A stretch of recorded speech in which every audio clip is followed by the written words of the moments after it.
Mom said, "Take a break from family events, your kid is too much." I just nodded and left. 2 weeks later, they saw photos of us at a private resort trip with cousins. My mom's first text, "Why didn't you invite us?" I shouted in a voice message this. My mother told me my 4-year-old daughter was too much for family gatherings. She said it the way you'd complain about a neighbor's dog. Not her granddaughter. Not Lily, the kid who waves at every single person in the grocery store. That child was too much. And you know what I did? I nodded, picked up my purse, grabbed Lily's hand and walked out without a word. I saved my tears for the car.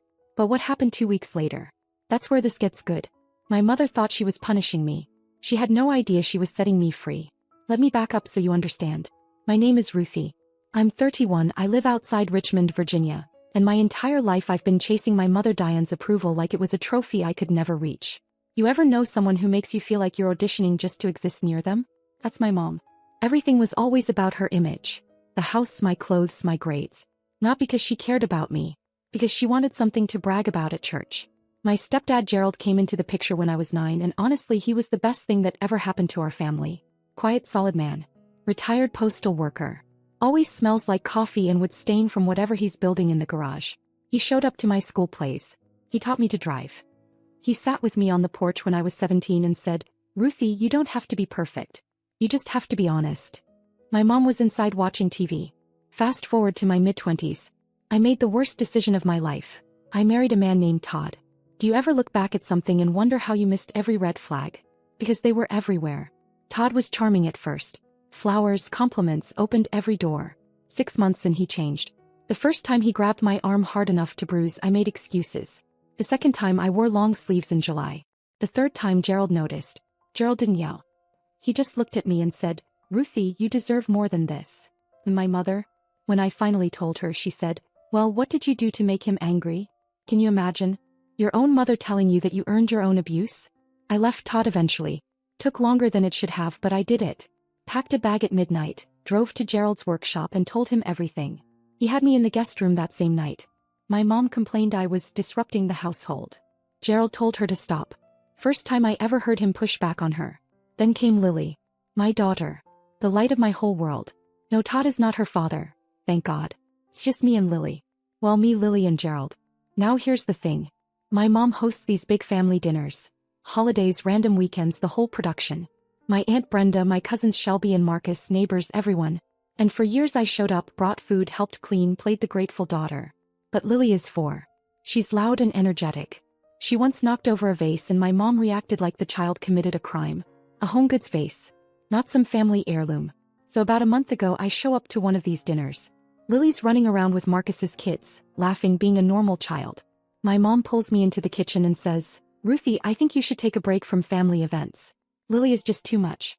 She's wild and I can't have her destroying my home." You know that feeling when your chest gets tight and your brain has 100 responses but nothing comes out? I wanted to scream. Instead I just said, "Okay, Mom." And I left. I cried for an hour.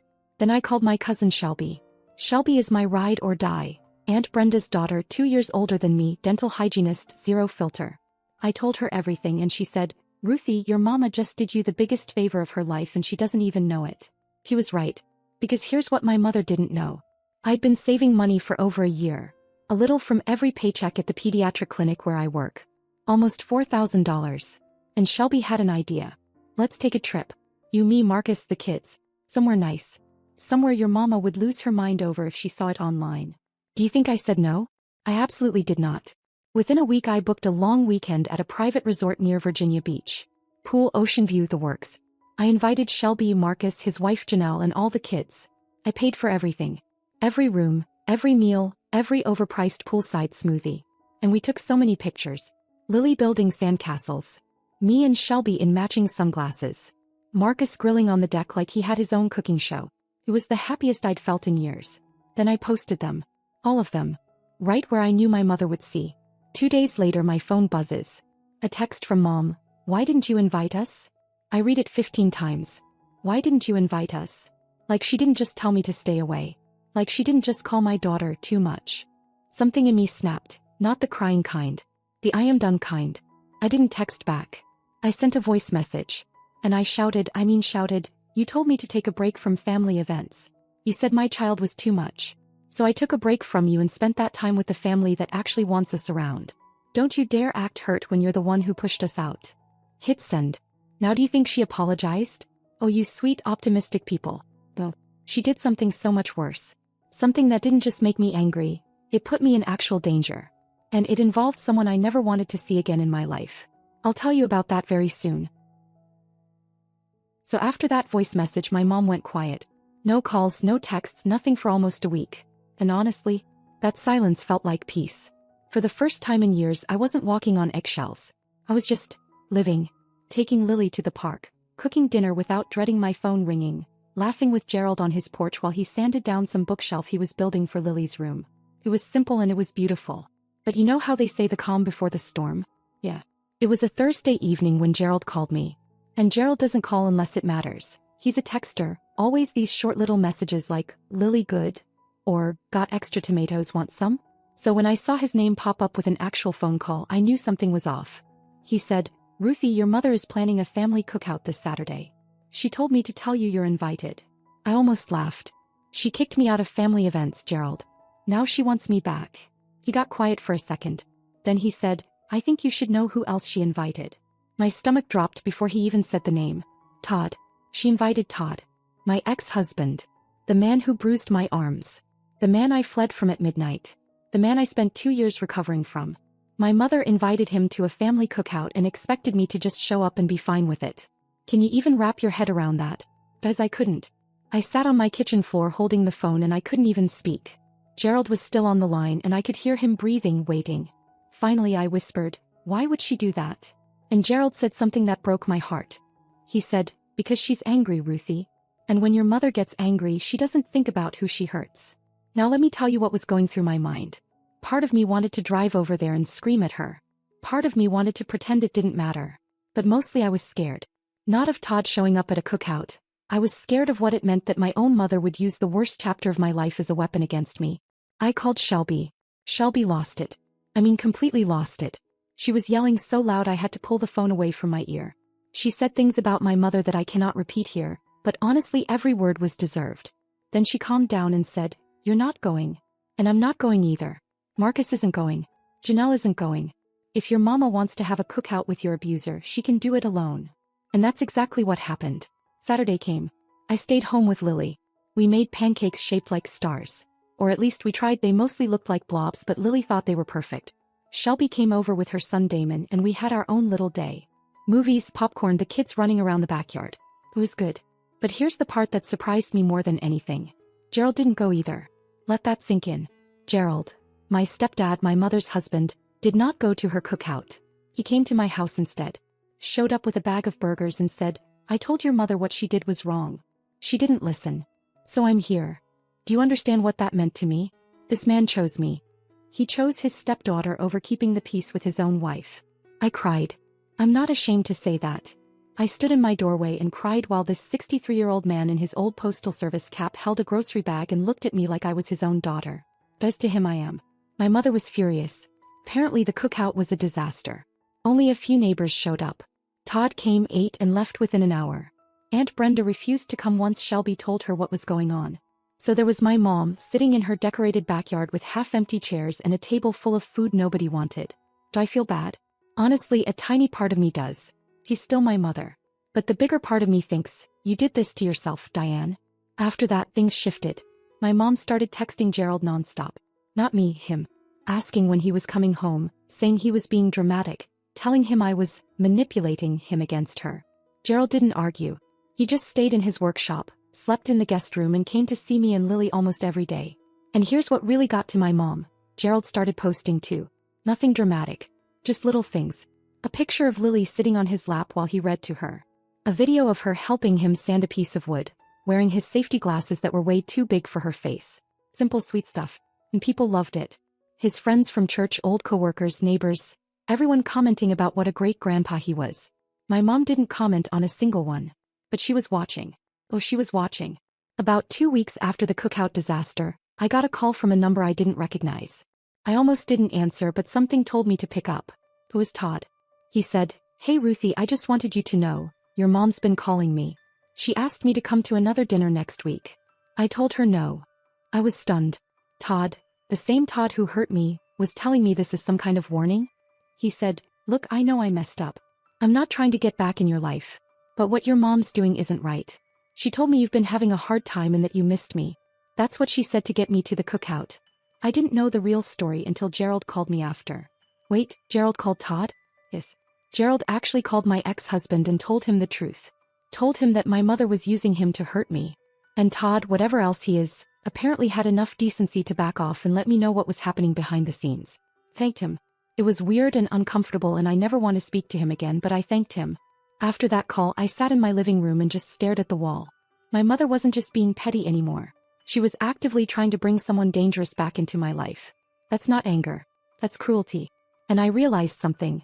I had spent 31 years hoping she would become the mother I needed. She wasn't going to. I made a decision that night.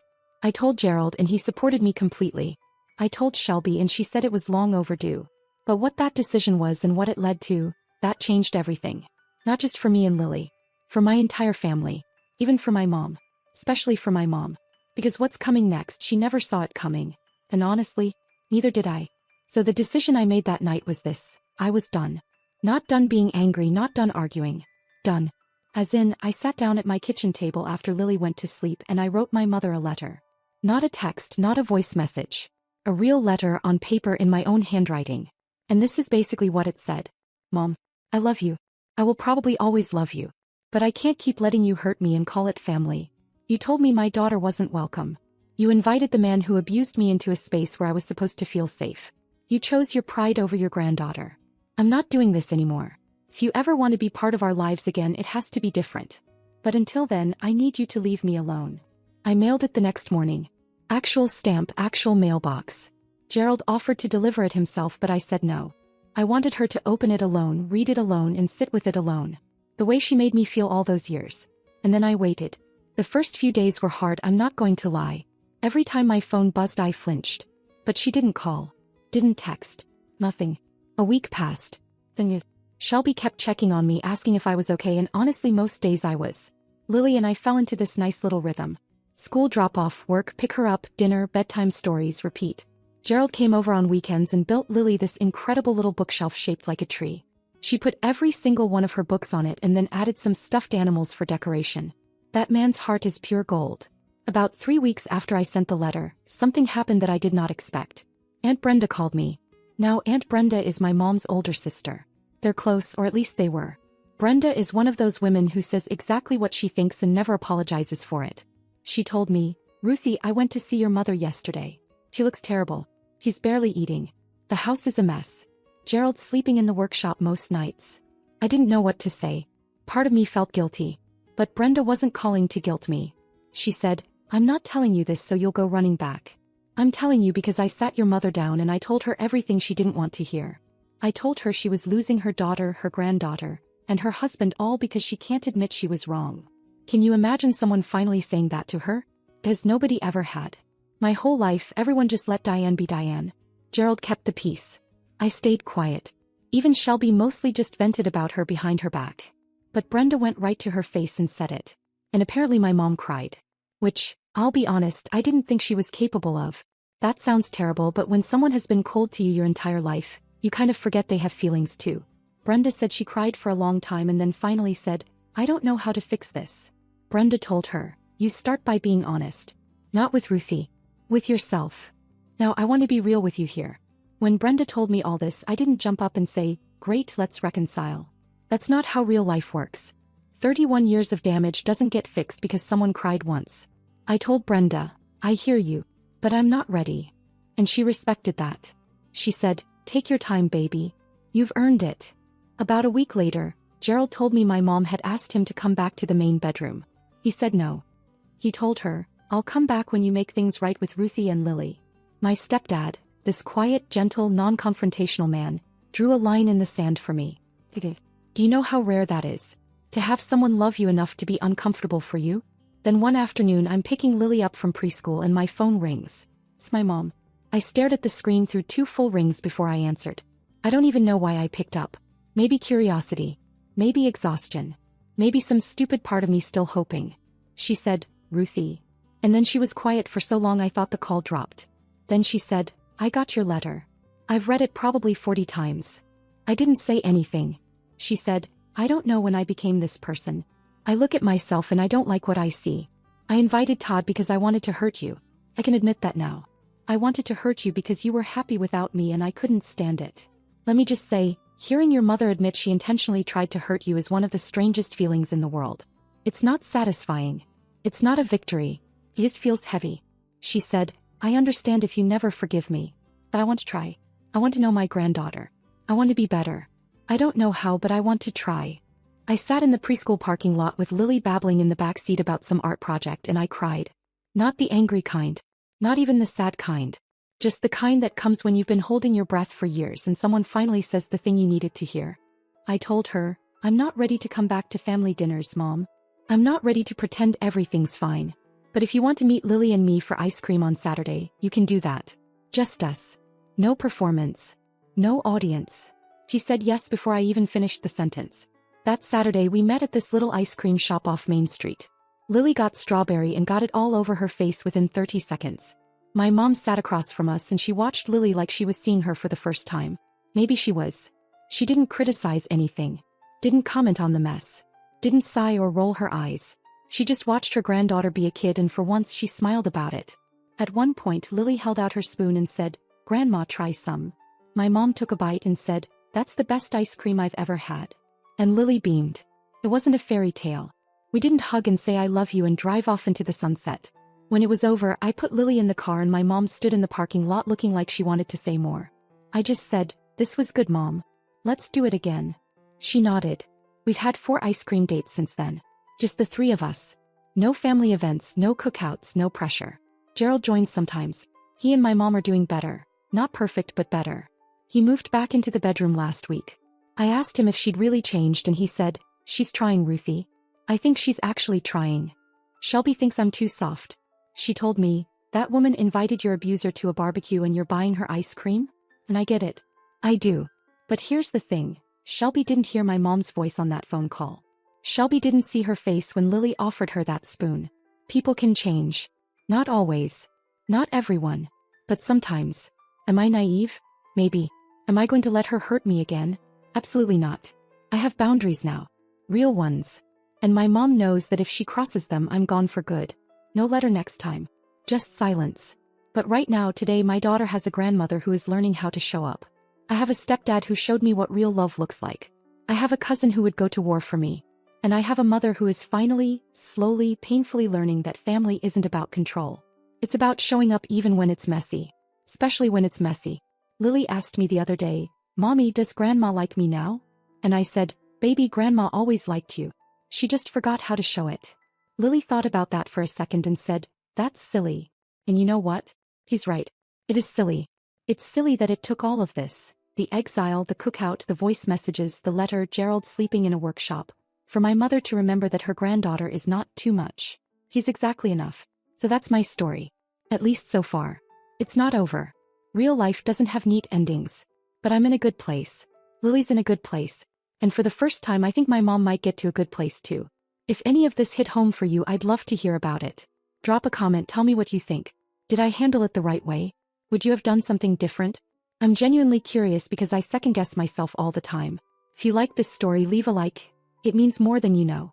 And if something didn't sit right with you, that's okay too. Share your thoughts. Every perspective matters to me. Thank you so much for listening. Seriously. Sometimes just knowing someone out there heard your story makes all the difference. Take care of yourselves and take care of the people who actually show up for you. They're the ones who matter. They're the ones who matter. They're the ones who matter.